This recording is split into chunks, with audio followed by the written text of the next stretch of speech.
Farm mo, farm nating lahat.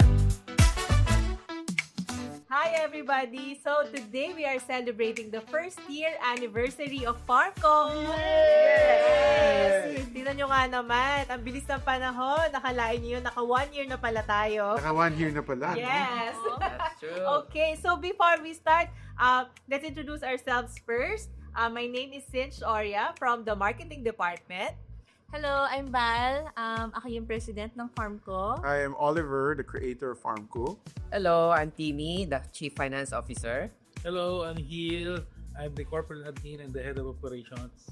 Ayan. Okay, so as I have mentioned kanina, we are celebrating the first year anniversary of FarmCo, and of course, we are going to talk about the journey, no? Kung ano, the year that was, yung mga pinagdaanan natin sa isang taon.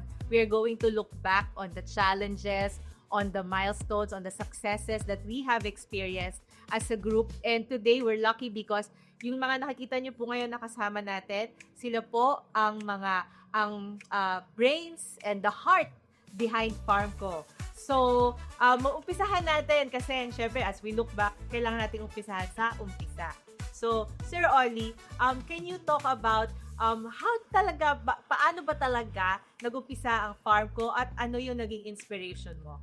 Well, FarmCo as a concept, growing up, parang yun talaga yung gusto kong life ko. Like, that's the lifestyle that I want. Because, sabi ko parang, yung bata kami, all the good memories about my life is yung time namin dito sa probinsya. Yung laro kami sa rice mill, laro kami sa desiccated. Kasama ko pa nga to kababata ako to Yan, yung daddy niya, tsaka daddy ko, yun yung magkalaro. Kami naman ngayon yung magkalaro. Nung bata kami, siya yung kalaro ko. So, parehas kami laro sa mga kopra, sa mga coconut, yung mga banana, ng mga nagpo-produce. So, kami yung mga pagmupunta namin. Ito, mahilig doon sa isang sulok lang niya. So, but, I mean, growing up, that's really what I wanted. So, really, yung farm experience yung gusto kong gawin. So, doing that, I was only thinking na mga 60 years old ko na ito magagawa and everything. Pero hindi pala. Kasi nagka-pandemic, tapos naging kailangan ng mundo ng sustainability. So, with that, parang panahon na ipasok yung gusto kong lifestyle natin dito sa nagagawin. So that's why I started FarmCo. So it originally started as a sustainability program to help coconut farmers to learn sustainable farming practices. So naghanap kami ng mga experts na tutulong sa atin para sa agri. Tapos syempre kailangan natin ng water reservoirs, so kaya tayo nagka-aqua. Tapos yung last naman na part, yung glamping, kaya naman tayo nagka-glamping dahil naman sa ating mabuting mayor ng Dolores na si Mayor Kalayag, na he really was pushing us to do a resort experience, because what he wants to push is ecotourism here in Dolores. So nung sinabi niya sa amin yon, sabi ko, that looks nice. At the same time, yung company namin, kasi yung family namin is into coconut, kailangan namin din ng sustainability program for the coconut and an area where we would teach the coconut farmers yung mga sustainable practices na yan. So, nag-umpisa kami, sabi pa nga ni Gil sa akin, boss, pwede na tayo ng mga 7 cabins lang. O sige. Tapos, nagbukas kami, tapos dumating din si Mayor Kalayag, ba't di mo ibenta sa labas? O, so we tried, simula nun, wala na. Simula nun, wala nang tigil ang booking, wala na lahat. Tapos, and then we grew about almost 9 times in capacity already since that time. Ever since that time. Diba? Kaya nga 12 months. In a span of 1 year. Oo. Diba? Tinan mo naman kung gaano kalaki na yung naging difference natin, diba? Sir Oli, nabanggit mo kanina, agri, aqua, and then the glamping, no? So, pwede ba natin i-look back kung paano nag-start yon? Ano ba ang itsura dati ng FarmCo? Paano ba ito nag-start, Miss Van? Dati, nung unang pagpasok ko pa lang dito, yung ponds, isa lang yan. Chicken house natin, 3 lang yan. Yung agri area natin, baka ilang hektarya lang yan. Pero ngayon, pag bumisita ka ngayon, grabe, sobrang laki na. Hindi ko na mabilang kung gaano karami na yung mga ponds natin. Pero ang galing kasi na-apply natin yung sinasabi ni boss na sustainability practice in-apply talaga natin para mapalaki to. And ngayon, meron tayo glamping para ma-showcase lahat yun. Lahat ng pinaghirapan natin. Tama. Sir Hill, ikaw, when you look back doon sa 12 months na, syempre dahil ikaw nga talaga naman yung sa operations natin sa glamping, no? Nakita mo kung paano nag-start, wala pa lahat to, nandyan ka na. Can you take us back to those times? Yes. From the start kasi, when nagkausap kami ni boss, we-invite niya to join sa farm. So, isa lang kasi narinig ko kay boss, yung number ng mga farmers is nagde-decrease because pupunta sila ng Manila para magtrabaho. So, yung goal kasi ni boss na sustainable, community awareness, and then yung environmental awareness. So, that time narinig ko, so interested ako mag-join. So, yung commitment ko nandun. And when I said commitment, relocation-wise, pinenta ko yung bahay ko. Talaga ba? Yes. Hindi ko alam na nagbenta ka ng bahay. And then, Okay. then nung first kong visit dito sa farm ko, talagang bare, kasi bare. Oo. Tikan, slope, meron sa mga pangin, Oy, na-quicksand ako dito. Talaga ba? Yun. Kasi nung nakasal ko si boss, ito ba yung property? Oh, ito yun. Hindi mo mapintay mo kanihil yung time na yun. Hindi talaga? Oh, that's the I was standing at the pool area. Wala pa kasi magagawa ba itong pool? Kasi lahat sila nakatitig sa akin. Sabi, ano ba iniisip mo? Kung ano ginagawa mo, Oliver? Kahit yung mga magulang ko, mga kapatid ko. Sabi ko, biyani lang. Basta magpipinta lang tayo. Kung anong lalabas sa dulo, doon na lang tayo. Basta ayusin lang natin to. Kasi yung stop-stop, mahirap yan. Ayoko ng ganyan. But the moral lesson dito is, as we went along, marami kami natutunan. Hindi lang ako, lahat kami. So, sinasabi kong, kasi palaging sinasabi sa mga staff, every day is a learning process. Walang katapusan yung pag-aaral sa lahat ng bagay. So, even me, 15 years na ako doon sa industry, sa hospitality industry, but still, marami akong natutunan kina boss, kina Sir T, kina Miss Val, sa Yuma, sa Marketing. Lahat kasi, di naman may iwasan na mayroong mga konting glitches, pero doon tayo natutunan. So, ika nga nila, palagi sinasabi, learn from your mistakes. So, pagkakamali is hindi siya hadlang. Isa siyang tool para makatulong para maging successful. Tama. Ako naman, ang believe ko naman sa pagkakamali is dapat magkamali ka para tumama. Kasi kung hindi mo alam kung ano yung mali, paano ka tatama? Tama. So parang sa akin, especially pagka yung mga may negative comments na on the online and everything, parang sabi ko sa nila, huwag na kayo maapektuhan. Tatano lang natin yan. Ayusin na lang natin yan. Tama. Kasi kung hindi tayo tatama di ba? Yes. Ganun lang naman. So, yun nga, no, taking from that point na you're talking about the challenges, walang katapusan. Hanggang ngayon, marami pa rin. Ay!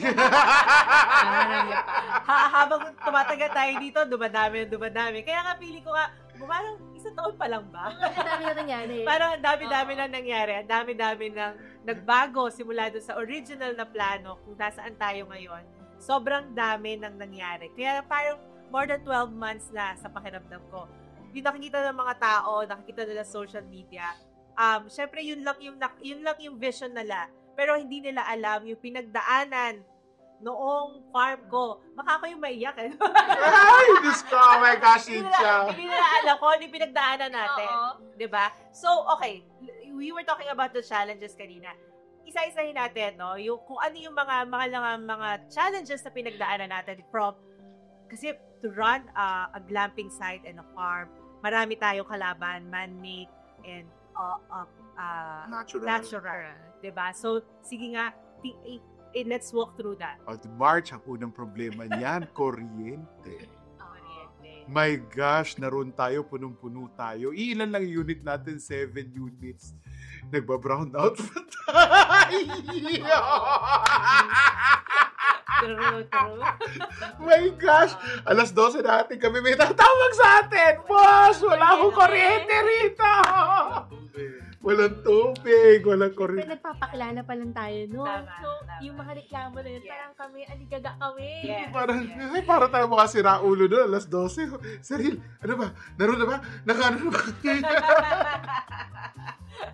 So yes, isa yun, no? Sa mga, natin. Ay, tapos di Isa. okay na, dinaayos natin yung kuryente, nakabit na Meralco and everything. Ba, Ma'am Cynthia, galing mo, napaviral mo agad yung unang video.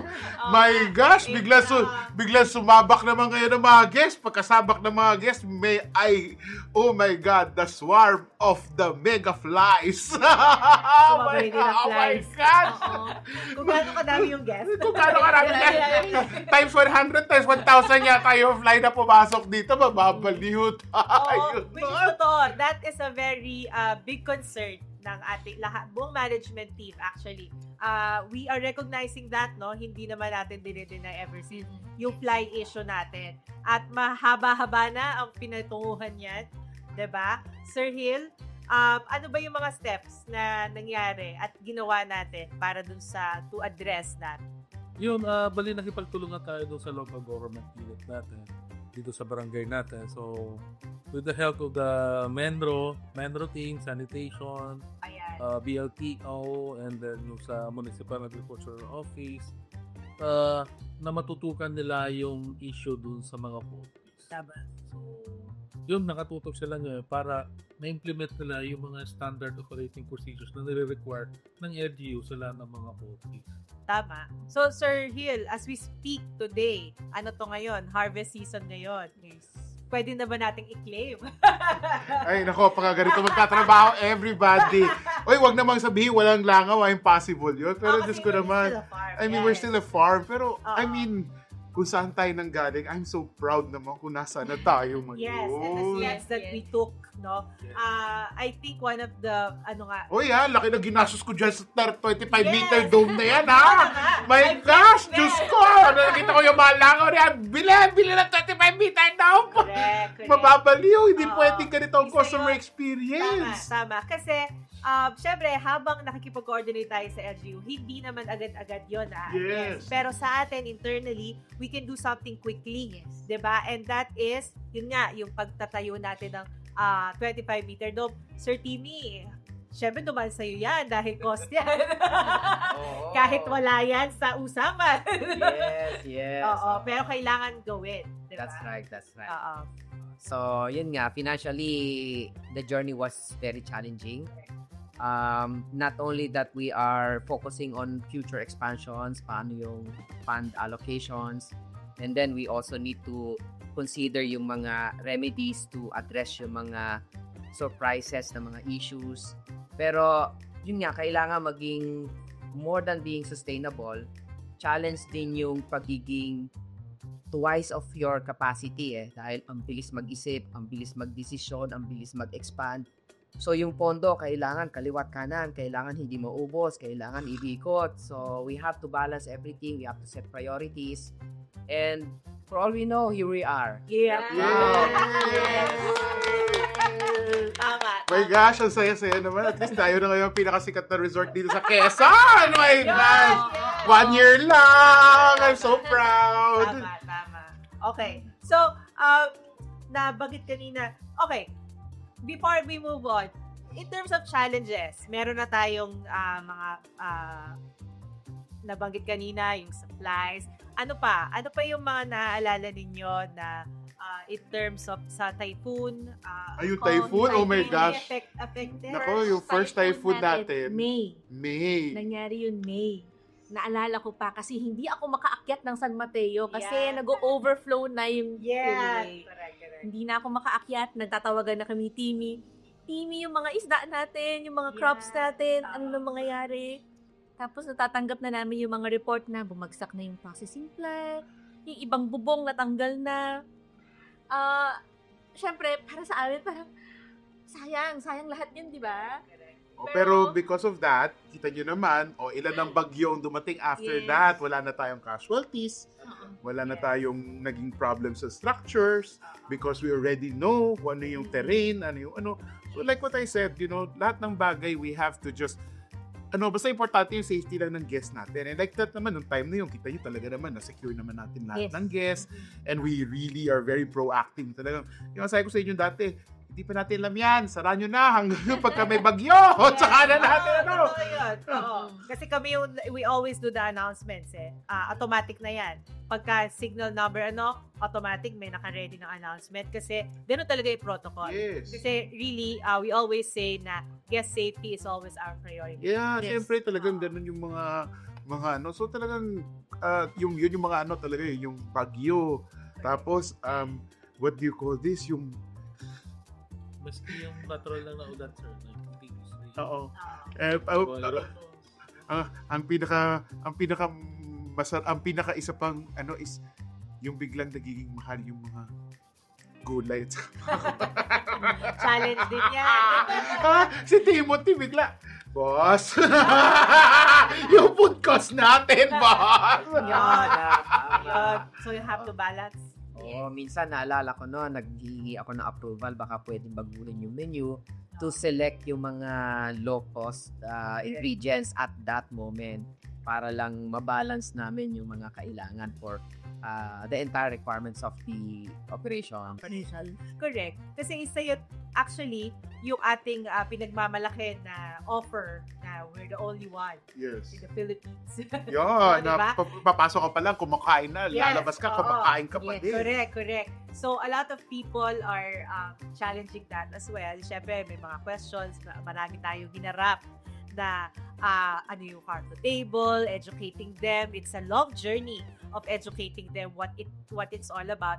Kasi part din yung na-challenge natin. The main offer that we have is also our main challenge because hindi naiintindihan ng iba, may food cost kasi yun, di ba?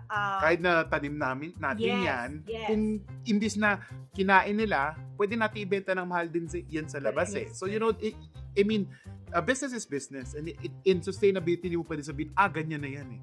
In sustainability, you have to choose the best option all the time. Because ang pinaka-importante is to get that system rolling. Correct. To get that farm rolling, to get that business to be alive. Hindi yung kung anong gusto ng customer. Correct. So, so as sustainability, kaya talagang but like what I said, dati ano ba naman yung pagkain natin? Dati, isang kanin, isang pansit, isang pork, isang chicken, isang gulay. Diyos ko, ngayon nasa na yung pagkain natin? Yes. My gosh, meron tayong isang kanin, 2 pansit, Apat na isda. 4 na isda, 2 gulay, may 2 klaseng meat, tapos meron pa tayong puro, tapos magkakaroon pa tayo ng lumpia, Yes. tapos ngayon may all day pa tayo Yes. na snacks, na meron tayong fish lumpia, siomai, all these beautiful stuff. Experiential nilupak pa. Yeah, my gosh, that nilupak, that is like and when they call this, and talaga when we launched that nilupak, yung mga grabe yung mga senior citizens. Talaga nakikibayo. Tapos, Yes. and syempre, kaya na sila nakakain ng nilupak na mix ng kasaba, saba, at coconut. Yes. Only at Farmco at Tama. no sugar na halo yan. As we take pride, no, Yeah. dun sa Bukid-inspired food natin. Yes. And it's well thought of kasi kailangan maging consistent pa rin tayo doon sa pagiging sustainable natin. Yes. Maging consistent pa rin tayo na farm to table, Yes. 'di ba? Pero and still offer them that kind of package, no? Na 3 main meals and then all day snacks. So we still have to keep that promise Yes. while we are still being sustainable. Yes. And we are still offering them. So hindi siya, yun nga, yung pag-tweak natin ng menu pa lang, di ba? Ay, Diyos ko. The journey to that. Ay, nako, my gosh. Diyos ko, halos linggo-linggo yata meron tayong dyan, Correct. tweak. So, if you've tried to come here sa Farmco, na feeling nyo dati hindi pa masarap yung menu, balik lang kayo. I will guarantee you, baka hindi pa 100%, pero I can guarantee naman 50% better naman yung experience mo ngayon compared to Yes. dati. Correct. Because if there's something that I also want to be proud of is that how we listen to the customers, Yes. the feedback, Yes. 'di ba? Kung nagka-problema sa langaw before, kahit bago pa man umaksyon ang mga iba, naka-action na tayo. Yes. Because we listen to them, we want to give them the best customer experience. Yes. Sa food, pagka may reklamo sa food, we try our best. Oy, nagche-check-in kaming lahat, ha? Tayong lahat nagche-check-in Yes. dito. Yun ang hindi nyo alam. Ako, natutulog ako dito, kinakain ko, ini-experience ko lahat ng Yes. ini-experience ko. Kaya katulad niyan, yung huling nakita ko naman, may adjustment na naman. Kasi nga, I want the experience. Kung pagka hindi ako masaya, hindi pwede.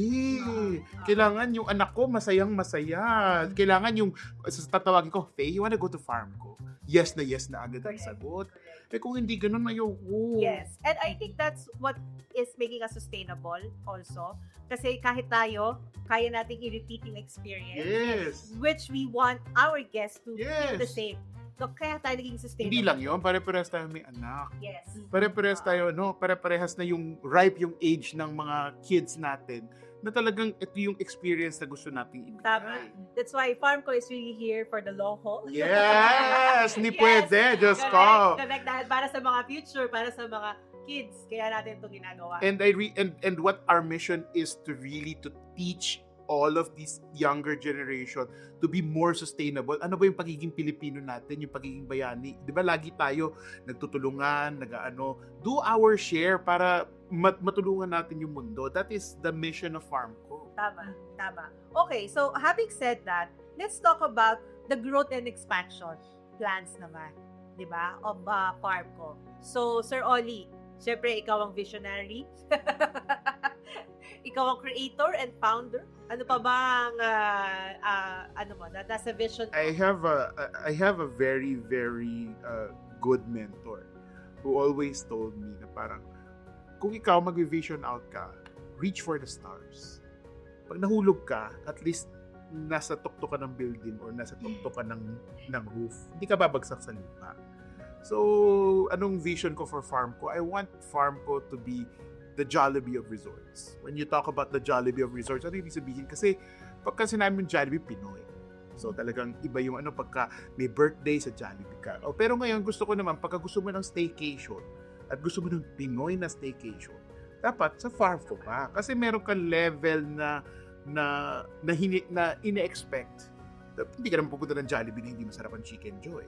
Hindi ka naman pupunta ng Jollibee na madumi ang CR. So, in the same way, that's what I want to achieve for FarmCo, is that to be the Jollibee of resorts in the Philippines. Not in the Philippines, but in the world. Yeah. Reach for the stars na nga, di ba? Game! So, best staycation in the universe na. Di ba? Ganyan na, Tama. So, parang so like now, this year, we will open Davao also. So because we have a coconut factory and coconut farmers there. So it's really to service them. But also yung mga locals, hinahantay din nila yung ating very, very good na 1680 na promotion. Kaya gusto nila yung ating only meals na all day. Tama. So, na-mention na mo na mag-open nga tayo ng another branch because we also want to serve the local farmers Yes. the same manner that we are helping the community here. So it's really part of the sustainable mission of FarmCo. So let's talk about ano ba yung mga ginagawa natin ng mga partnerships, ano ba yung mga ginagawa natin na local and community development. So right now, we're partnering up here in Dolores with the LGU for all their livelihood programs. So we're giving the livelihood program na parang at cost na lang. So that yung place meron na. Kasi ang problema madalas ng mga communities and local government is yung venue. Tapos syempre pagka tsaka yung pupuntahan, syempre hindi na iengganyo yung mga magsiseminar pupunta. O at least ngayon, pag sinabi ng mga dito sa Dolores, sa FarmCo, ang kanilang seminar, even if they don't really want to go to the seminar, they want to go to FarmCo. Yes. So and we offered it really at super cost rate lang. Kasi parang lumalabas, yun naman talaga yung mission natin is reach. So sa atin is bayaran nyo na yung cost, okay na ako. So talagang we offered it super duper competitive, what do you call this? So that's one. Tapos another one that we're doing is we're also partnering up with the PCA, the Philippine Coconut Authority. So now the PCA sana matapos natin within the month na we're opening up a what do you call it, Coconut Sustainability Museum inside FarmCo. So in a way parang tuturuin natin yung mga varieties, paano nagtathrive yung coconut, coconut so that people will understand it. At saka ano yung pwede nilang gawin sa mga coconut nila. So even if hindi na dalhin sa processing sa amin, sa Primex, yung coconut, as long as we can see that the farmers are thriving and getting more out of their coconuts, I think that's the best thing that we can at saka syempre pagka tayo nagbibigay ng mga trainings, ng seminar, mas may puso, alam nila may puso tayo, and they will be nariyan din sila to support us na. So yun yung mga tapos like now yung farming natin, locals na yung gagawa, we're partnering up with the local farming association. So imbis na binibili yung kamatis nila ng 20 pesos, at least ang price nila ngayon dito is pick and pray price na. So we're trying to uplift the local communities. We're working with the local government units. So for example, pag kami mga general assembly about livelihood, about safety, about sustainability, we're offering our venue for free. Yung mga normally binabayaran lang pagka may pagkain. Pero pagka aircon lang, na sa amin, gora na tayo dyan. Kaya yung mga yung mga LGUs natin, they love us kasi it's really, and I'd like to invite all of our other mga resort owners, ganun din gawin natin kasi kasi pagka mahal natin yung community, mamahalin din tayo. Yes, tama. Okay, so we were saying about growth and expansion. Sir TV, ano ang iyong fearless forecast? Well, maganda pag-usapan yung future, no? So, basically, yung ating strategies naka-anchor sa tatlong fundamentals, no? Una is, of course, partnership. Align yan sa sustainability kasi we don't want to grow on our own. We want the businesses surrounding us, the economy surrounding us, the people surrounding us will also grow with us. So, that's the first one. The second one is, of course, yung pricing. So, gusto natin sustainable pa rin. Affordable, hindi mahal, para pwedeng balik-balikan, pwedeng ulit-ulitin, pwedeng magsama ng malayo sa San Mateo at na-experience yung living in a farm. And of course, yung pangatlo, yung experiences. Align din niya sa sustainability. At a young age, expose sa mga bata sa mga different kulay. Expose sa mga bata sa mga pickled food, mga naburong pagkain. Napaka-healthy niyan. So we are introducing these to families whom we want to be a part of reliving the old times where the table is farm to table, ang laman ng mga pagkain. So doon naka-anchor yung tripod strategies ng farm ko para ma-promote yung sustainability. Tama. Ang ganda. Very beautiful. Thank you, sir. Alright, so we are talking about the successes. We are talking about the pillars that will ensure our success. Pero pag-usapan naman natin, sino ba yung mga tao or who made us successful do sa isang taon na pag-ooperate natin? Let's talk about these people. Una-una, syempre, yung kasama natin mismo dito sa farm. Yung mga staff, yung mga employees natin. Hindi tayo aabot dito ang pag-ura sila. Kaya thank you. Thank you. Ako po ay sa bahay lang, mag-alaga ng isang apo.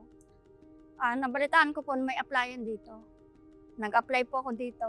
Tapos po hanggang sa hindi po ako marunong ay natuto po ako sa pagtatanim. Hanggang po sa tumagal na ako ng tumagal dito. Lagi ba po ang takbo ng buhay namin. Sa tulong po ni farm po, ayun po siyempre po sa binabayad sa amin. Malaki po talaga katalungan si farm ko. Kasi po dati nga po wala akong trabaho. Nito pong tumatagal na ako dito, malapit na ako mag 3 years. Halos sabayan nila, sabayang itinatayo, andito ako. Ay willing na willing po ako dito. Masarap po matrabaho. Siguro ako yung nasa kulang-kulang 3 taon na dito sa farm ko, nagtatrabaho dito. Simula nung inumpisahan pala ito, yung halamanan pala, yung puro pa ito, binebenta pa lang sa labas ang halaman dito, nandito na po ako. Siguro iba-iba lang yung aming mga ginagawa ngayon, katulad na ngayon nagamit na kami ng mga hand tractor bago konti-konti lang tinatanim namin at ibang gulay naman. Iba't ibang klase, natulad para sa bahay kubo, mga iba't ibang gulay na siya namin ipinapa-hand picking sa mga tao. Ang maganda naman, gawa ng maraming kaibigan, nagiging umunti, dumami kami.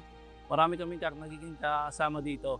Siguro, nasa labas kami nagtatrabaho, bihira ang pamisa-misa lang ang pag-aaraw. Dito, araw-araw ka, gigising ka sa umaga, may trabaho kang pupuntahan. Hindi na katulad sa labas na maghahanap ka pa. At doon na yung anak ko, napapasok ko, nabibigyan ko ng baon, anong hingi, nabibigay ko na. Gayon, hindi ka na mangungutang sa iba. Siguro yung pagpasok mo enjoy mo lang yung trabaho mo, kung ano yung gagawin mo, bago biro ng mga magkakasama, gayon. And syempre, yung mga agencies na na-mention kanina, tinulungan din nila kami para mabuo ito. Diba? Ang LGU, nandyan sila palagi. Binaback-upan nila tayo para dun sa vision ni boss, talagang may implement natin yan. Yung LGU, let me just say talaga, the Donores LGU is really, really supporting all of these efforts. Kaya yung mga gusto mag-invest ng mga resorts, sama kayo dito sa amin. Tabi-tabi tayo, magkapit bahay tayo dito. Oo, full support talaga. Oo, no? Because we are really, we really want the place to be an agri-tourism. Yeah, kasi maganda yung at saka pagka yung mga tao natin bumalik sa farming, kahit na at least meron tayong kinakain. Kasi yung hirap naman ng future na, Diyos ko, 100 million Filipinos tayo, tapos bigla mag-aagawan tayo sa pagkain. Yes. So it's really food sustainability. Yeah, food security Yes. is really what is the most important. Correct. Okay. Sir Hill, meron ka ba mga specific na people na nagpadali ng buhay mo o nagpahirap ng buhay mo? Kasi when it comes to government permits and compliances, kaya palagi yung sinasabi mo, balansehin mo lahat. It's either hindi ka pwedeng sumobra, hindi ka pwedeng kumula. So, palaging tinuturo ni boss ha. Kaya, sabi ko nga, kausapin ko na lahat. Pero pagdating sa camera, medyo mahina. Pero, very challenging sa labor force. Kasi, requirement kasi ng LGU, 60% of the labor force will come from the community. So, when it comes to local labor force, so syempre magsisimula ka from scratch. So, it's a bit challenging to us kasi talagang kasi micromanagement kasi yung gagawin. From the start, ito yung gagawin. Ganito. So, sometimes may mga mali. Kaya nga, palaging sinasabi dun sa mga staff. So, kayong mag-alala lang magkamali kasi it will build the foundation ng career niya. Kasi maski naman ako, maski naman kami nila, boss, nagkakamali din kami. But we learn from our mistakes. So, kung matumba ka, tumayo ka. Diretso pa rin. So far naman po, marami po akong na-experience. After ko po kasi gumraduate, nagtuloy na po ako ng trabaho dito. And then, iba't iba pong mga tao yung nakakasalamuha ko, marami po akong experience. And then, marami po akong natututunan sa kanila, marami po akong nadadagdag na kaalaman na nakakatulong po talaga sa akin para ma-develop yung mga skills and knowledge po na nalalaman ko patungkol po dito sa industry na to. Honestly po talaga, ang bagal-bagal ko po kasing gumalaw. And then, parang hindi po talaga ako dito sa industry na to. And then, marami po akong mga nakakalimutan. Hindi po ganun ka-knowledgeable yung kaalaman ko patungkol sa industry na to. So, parang naging na po ako na maging mabilis, kung ano po yung mga service na kailangan ng guest, kung ano po yung makakatulong, and then magkakaroon po ng development sa service, yun po yung ginagawa ko and nakatulong po sa akin. Sa totoo lang po, talagang hindi ko pa naman kaya, hindi pa ganun ka-knowledgeable yung alam ko. Unti-unti pa rin naman po ako nag-aaral, marami pa naman po akong dapat talagang matutunan. And nagpapasalamat ako kasi yung mga, hindi lang naman sa skills and sa knowledge yung natutunan ko, yung mga kinikita ko, syempre, nakakatulong din sa pamilya ko. Dati ako yung binibigyan ng pera ng magulang ko, yun. And then ngayon ako yung nakakapagbigay sa kanila and lahat ng pagod nila dati, nasusuklian ko na ngayon pa unti-unti. And then, yung mga hindi ko maibigay dati, na ibibigay ko na ngayon pa unti-unti kahit na hindi ganun kalaki. Siyempre, masarap sa feeling. Nakatulong ko yung farm ko sa lahat ng yun. And then, yung mga dating bagay na gusto ko sa sarili ko, na ibibigay ko na rin. Tulad ng cellphone, nakabili ako ng cellphone, iPhone. Sa amin, yung mga ginastos sa pag-aaral ko dati, yun. Nabawi ko na, nakuha ko na yung mga kautang-utang, nabayaran na din. Tapos yung nakabili ko ng mga appliances sa bahay. Yun. Hiring po. Ayun lang. Matipid na tayo. Matipid lang po talaga kaya siguro. Paano yung tipid? Hindi naman po. Hindi ako ganun kagastos. Pagka alam kong talagang kailangan, itatabi ko para sa sarili ko at para sa bahay.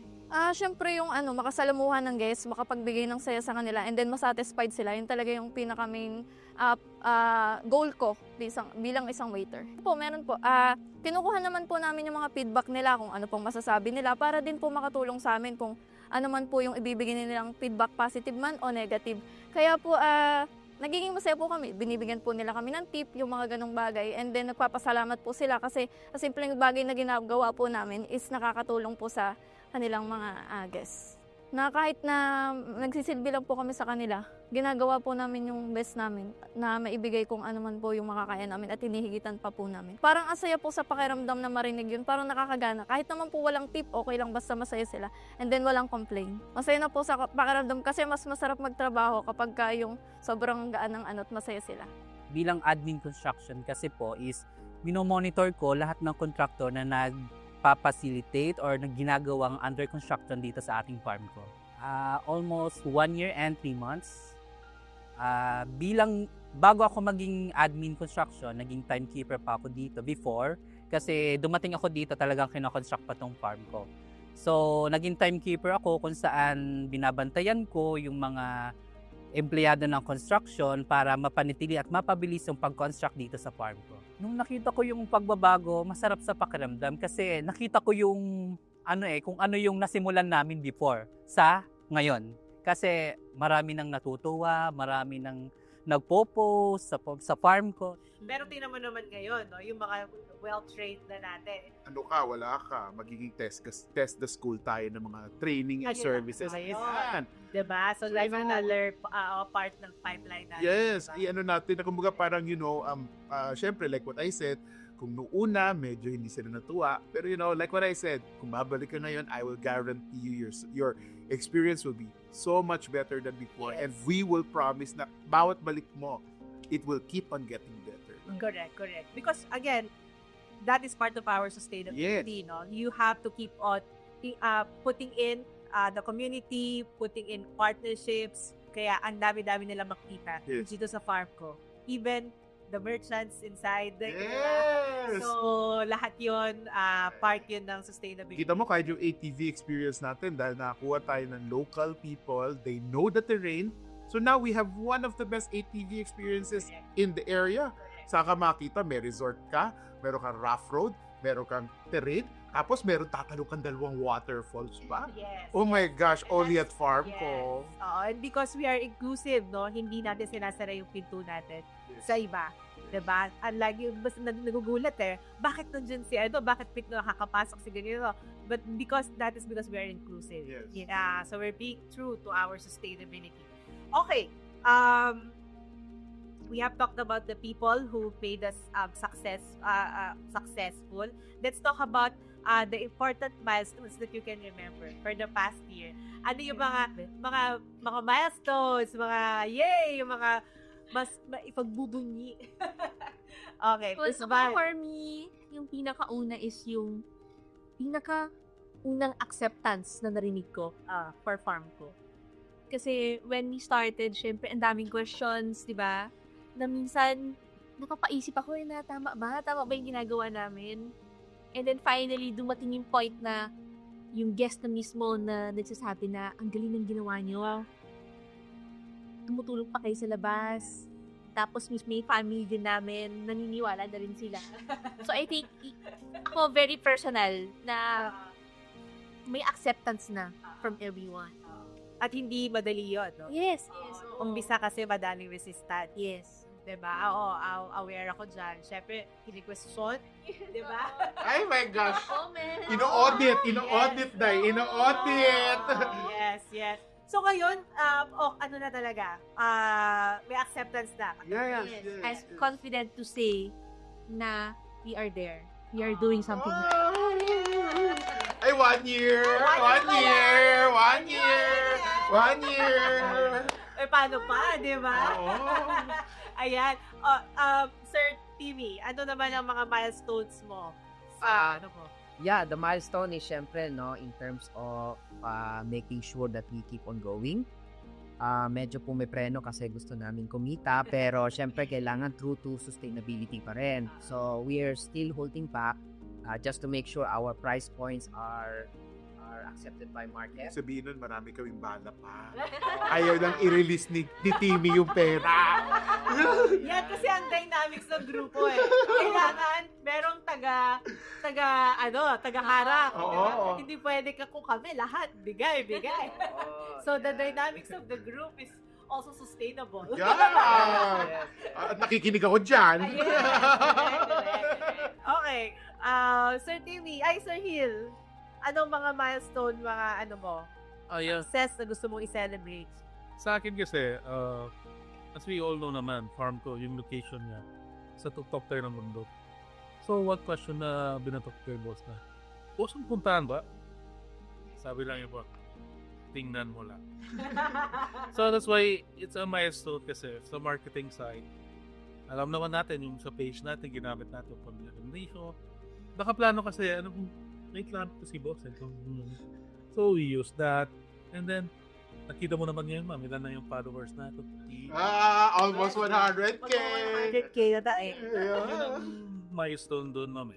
At saka, yung first setup ng sa F&B, first setup mo ng table setup, first setup mo ng kwarto, Correct. then makikita nila. So, yung unang araw na yon na nagbukas si Farm, iba kasi yung afternoon sun, iba yung araw nung araw na nagbukas yun.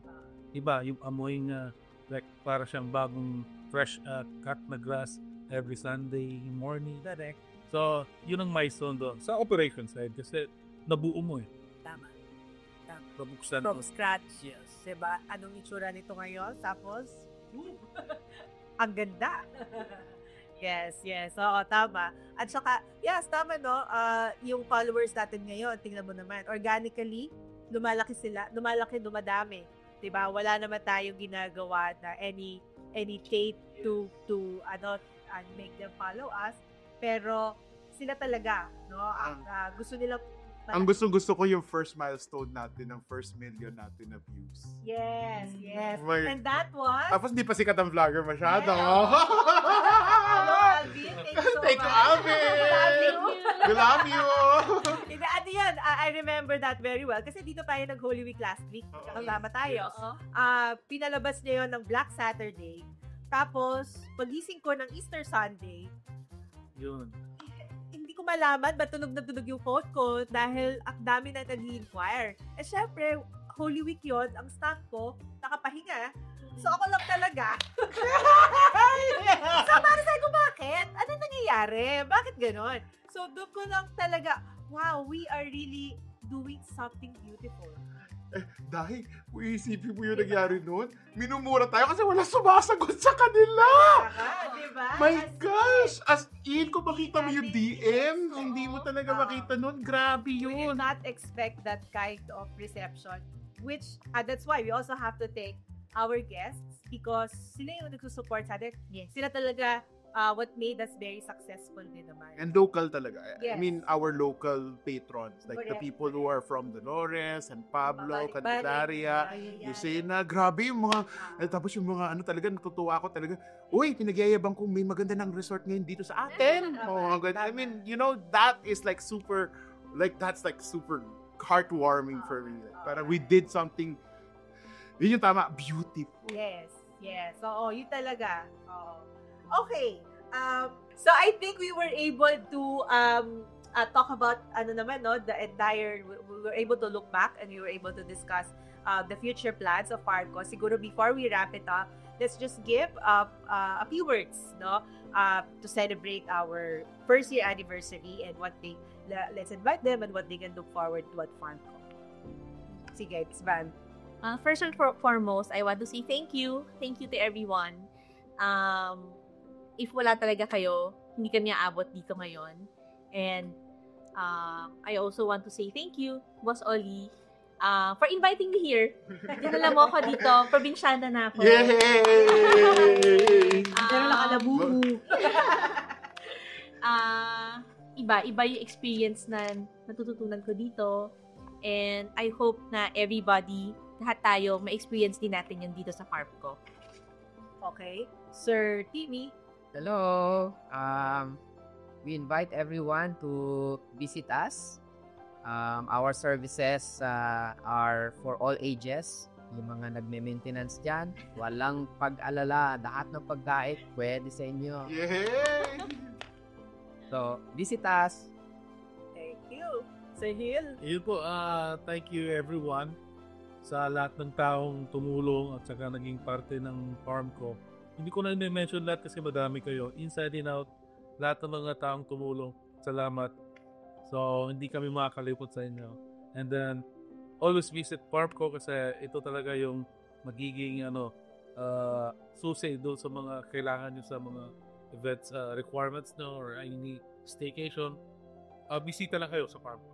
Congratulations, Farmco. Happy first year anniversary. I'm inviting everyone to please visit us here because this place is magical. It's beautiful. I hope na the heart na nilaan namin dito, maramdaman nyo rin when you visit this place because this was not built just for business. To come up with a sustainability, a site like this takes heart, takes passion. And we hope that when you come here, that's what you will see and that's what you will experience because that's what we have been trying to achieve the past year. So we welcome you here at Farmco. Hi, thank you everybody for supporting us throughout this first year na narito ka tayo sa Farmco. So, halika, samahan nyo kami. Join the crazy. Join our ideas. Join yung vision namin kung anong tingin namin dapat maging future natin dito sa Pilipinas. And pagka pumunta ka dito sa Farmco, you will experience yung nostalgia, yung masarap na bukid food, yung pagkain talagang sinaserve sa mga farms, yung talagang totoong Pilipinong pagkain, and Filipino hospitality.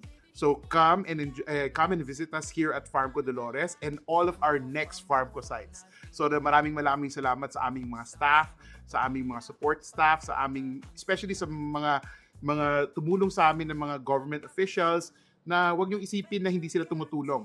Ang problema minsan hindi tayo lumalapit. So thank you very much guys and thank you very much for supporting Farmco throughout this first year and I'm sure tuloy-tuloy pa ang inyong pagsuporta. Maraming salamat po. Yay! Okay, that's a wrap! Thank you! Sa Farmco Glamping, lahat panalo, hindi Farmco.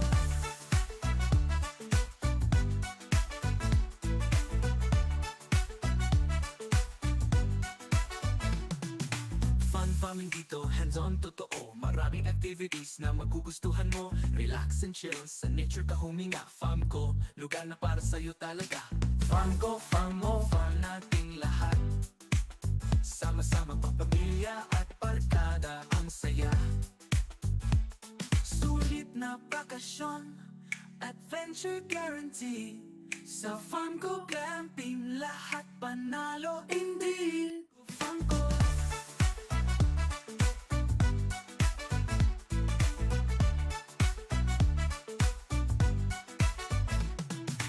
Farmco.